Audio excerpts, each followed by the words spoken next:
Hello, welcome to Yoga with Rach. I'm Rach, thank you very much for joining me and welcome to week 3 of our Scorpio season.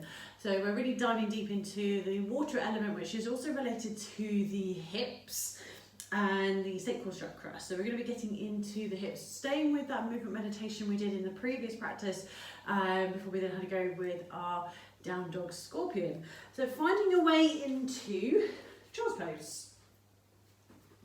So the knees might be hip width or wider, toes are touching, drawing the tailbone towards the heels. Gently reach the arms out in front of you as you rest your forehead down onto the mat. And whilst you're here, just checking in with your breath, bringing your awareness to your breath. So as you move into the movement meditation, we want to keep that movement with the breath. So we're going to find that first, just for a few rounds. And then we're going to go into a little bit more of a flow.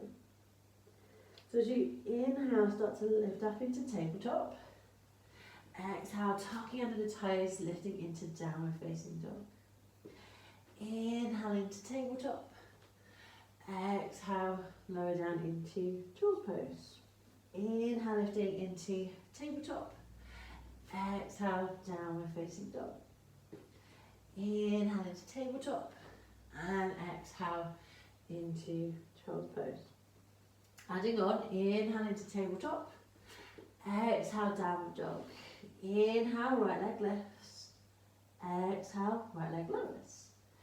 Inhale, left leg lifts, exhale, left leg lowers. Inhale into tabletop and exhale into child's pose. Adding on from here, as you inhale, lift on up into tabletop. Exhale, downward facing dog. Inhale, right leg lift, sorry. Exhale, bring the right knee into the belly. Pull the shoulders forward, have a little hover in your knee to belly plank and place the right foot in between the hands.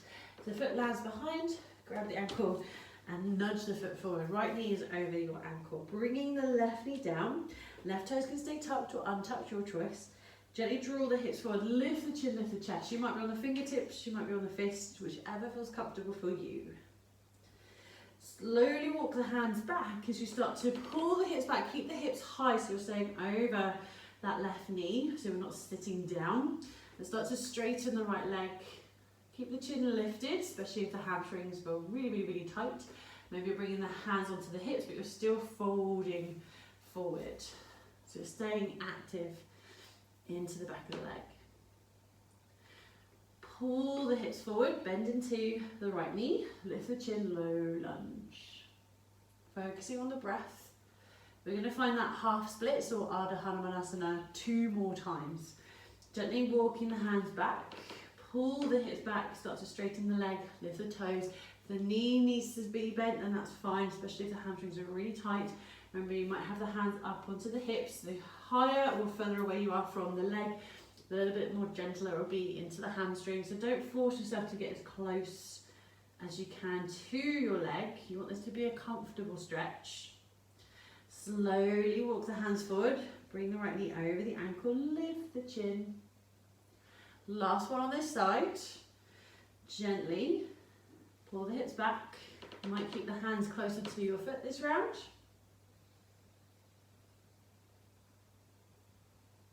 Finding that stretch into the hamstrings.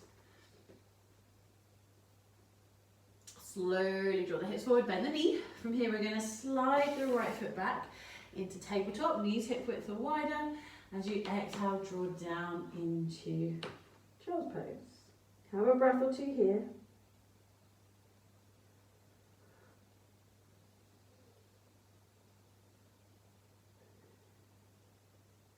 On your next inhale, slowly lifting up into tabletop. Exhale, downward facing dog. Inhale, left leg lifts. Exhale, bring the knee into the belly. Pull the shoulders forward, have a little hover, knee to belly plank before you place that left foot in between the hands. Remember, if the foot lands behind, grab the ankle, nudge the foot forward and place the right knee down. Tucking the toes of the right foot or keeping the right foot tucked, or untuck the toes, your choice. Draw the hips forward, lift the chin, you might be on the fingertips, you might be on the fists, low lunge. Pull the hips back, walk the hands back, start to straighten the left leg so the toes start to lift. Remember, you can bring the hands onto the hips. Focusing on the breath as we move into that half splits or Ardha Hanumanasana. Slowly walking forward, bringing the left knee over the ankle, lift the chin, lift the chest, low lunge. Again, we're going to do that low lunge to half splits 2 more times. So take your time as you gently pull the hips back, walk the hands back, and again stay closer to the hips. Still get that slight hinge over the legs so you get that active stretch. Maybe the hands are on the hips. Maybe you're keeping the hands closer to the foot. Bend the knees, you pull forward, lift the chin, low lunge. Last one, gently drawing the hips back, pulling forwards with the chin and the chest if you want to get closer to the legs. You're going into that forward fold element here. Again, hands might stay closer to the foot for that last round. But again, you might have walked the hands back, you might have the hands up onto the hips. Listen to what feels right for you.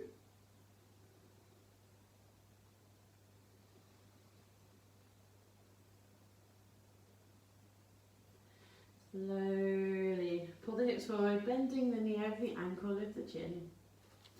And sliding the foot back into tabletop, knees hip width or wide. On exhale, drawing back down into child's pose. Few breaths here.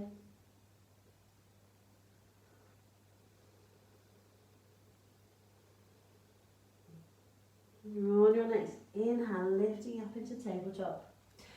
Exhale into downward facing dog, right side. As you inhale, the right leg lifts. This time as you exhale, bring the knee through, but push the knee out to the side and see if you can place the right foot to the outer edge of your mat. So you've got both hands together and you're going to bring that right foot onto the right side of your mat. So you've got a few options here. See what feels comfortable for you. If you're going to keep your left knee lifted, push the heel back. So make sure you're not dropping the knee towards the mat. Keep the leg nice and active. Maybe you're going to place the left knee down on the mat, and that's perfectly fine if that brings you a little bit more comfort into the pose. You might already start to walk the hands a little bit further forward. Maybe from here you want to get into your right hip. So we're going to place the right hand onto the right foot and use the hand to lift the big toe edge of your foot up. So the sole of your foot starts to lift and the outer edge of your foot is on the mat. And this starts to open your right hip. Again, left knee can be lifted, but leg is active, or the knee is on the mat. See what feels right for you. Maybe you're staying here, do move into tabletop and child's pose when you're ready. You don't have to wait for me, especially if this feels really intense, into the hips, the glutes, into the hamstrings, the hip flexors. Maybe walking the hands out that little bit further, we can start to bring the forearms and the elbows down onto the mat. You might notice that right elbow stays lifted, which is fine. If you want to stay here a bit longer, then you can always place a block or a pillow or a cushion underneath the forearm and the elbow to encourage it down to the mat. Make sure you're still quite active in this leg, so you're not just letting the leg drop out to the side. And it might be comfortable to release that a bit closer down to the mat, focusing on the breath.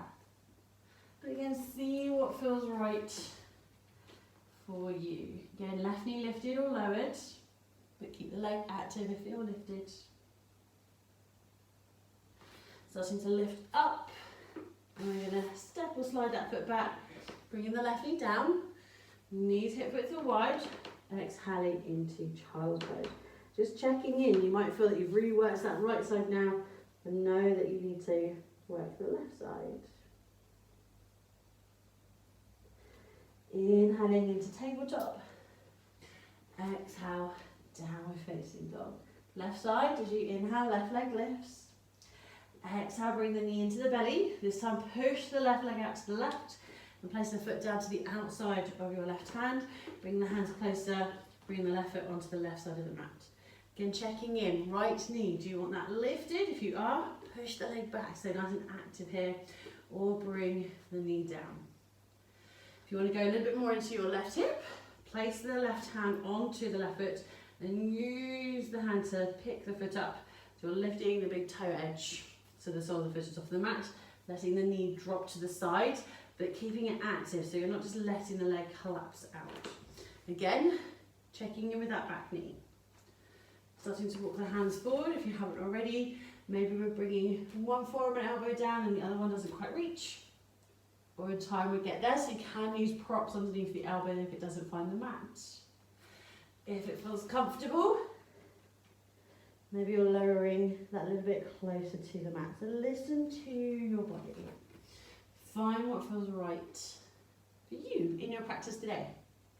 And this will vary day to day, week to week, every time you check in with this pose. When you're ready, lifting out, slide the left foot back, knees hip width or wider, and down into child's pose. Have a few breaths here.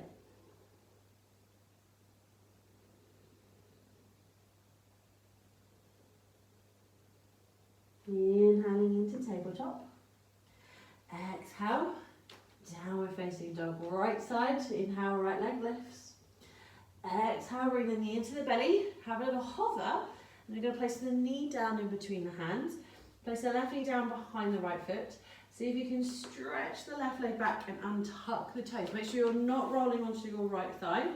Options here, stay upright. Find that back bend as you lift the chin, lift the chest. Maybe you're folding over and down into your sleepy pigeon. Make sure there's no weight going into that left knee. Or staying with our lovely water element, maybe you're having a go with your mermaid or merman pose. So we can stay looking forward, option one, and bend the left knee to lift the left foot. Maybe you're turning around to the left side. You might have a go reaching the left arm back, but you might not find the foot. Maybe you can just about start to hold onto the foot, so you might have a go of reaching the right hand off the mat. Maybe you're holding onto the top of the foot, bending the elbow, or having you bringing your left foot into your elbow crease and reaching the left arm up, so you can reach the right arm up and over.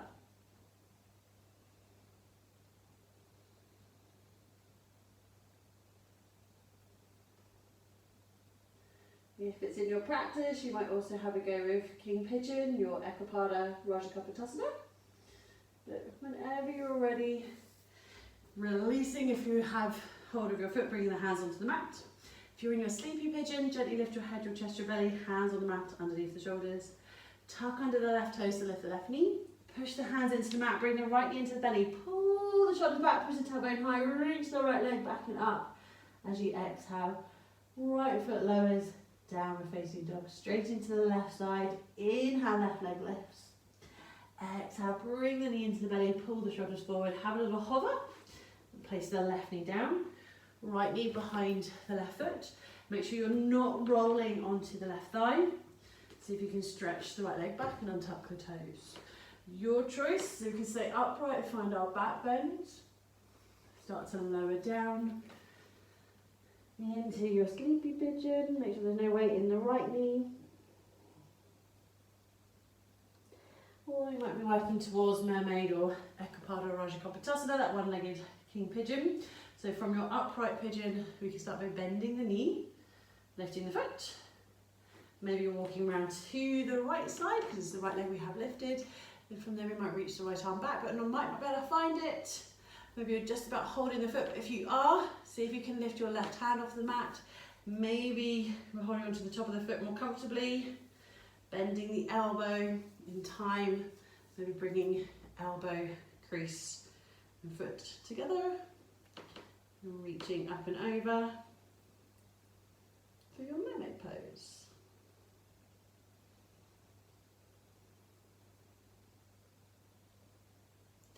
Again, if you're working on your Ekapada Rajakapatasana, you might be having a go, so it's getting that hold of the foot, spinning the elbow around and reaching the head back and gently releasing, listening to your body.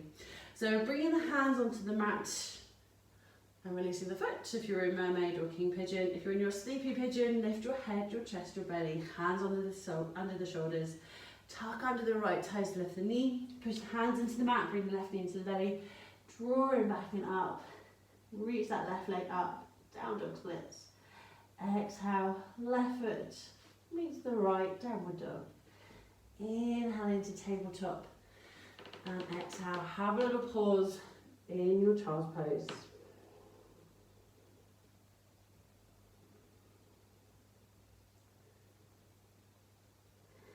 Inhale into tabletop. Exhale, downward facing dog. Checking you with the right side first. Inhale, right leg lifts. As you exhale, bring the right knee into the belly, and you're going to see if you can tap your right arm with your right knee. So you might be here, you might not be connecting. Maybe your knee's quite low, so you're touching the wrists, the forearm, elbow, upper arm, or up into the shoulder. Exhale, draw back and up, down dog splits. And have a little pause here. Have another go, bring the knee into the belly, and then see if you can tap the arm. Coming back up, down dog splits. Have one more go. Bring the knee in, see if you can tap the arm. Slowly we lift and lower the right foot down, downward dog. Have a go on the left side. So inhale, left leg lifts. Exhale, bring the knee into the belly. See if you can tap the arm. Then come back up. Coming back into the belly. See if you can tap knee to the arm. And coming back up. One last go. And coming back up. Lower left foot to right. Inhaling into tabletop. And exhale. Have a few breaths in child's pose. So if you're wondering why we're trying to tap the arms, just good for working with the hips. Something else to work on if you're trying to get your foot between your hands when you're working with that transition from down dog splits into a low lunge or a standing warrior pose, so you can really get into the muscles. It might still be skeletal, but it's still good to work with because it works right into the fascia. If you're comfortably getting above the arm, then you might be ready for one of the arm balances, and I might decide to put a couple of those in the links near the end. But for now, you might just work with bringing the knee into the belly and then tapping the knee to the arm. So just having a few more breaths in your child's pose. Just checking in, do you want to have a go with another practice? Or do you want to move into Savasana? So if you do want to have a go with another practice, I'm going to put a couple of links here and here. If you haven't already, please do subscribe. Clicking the button here. Thank you very much for joining me, and I shall see you next week for our last practice for Scorpio season. Namaste.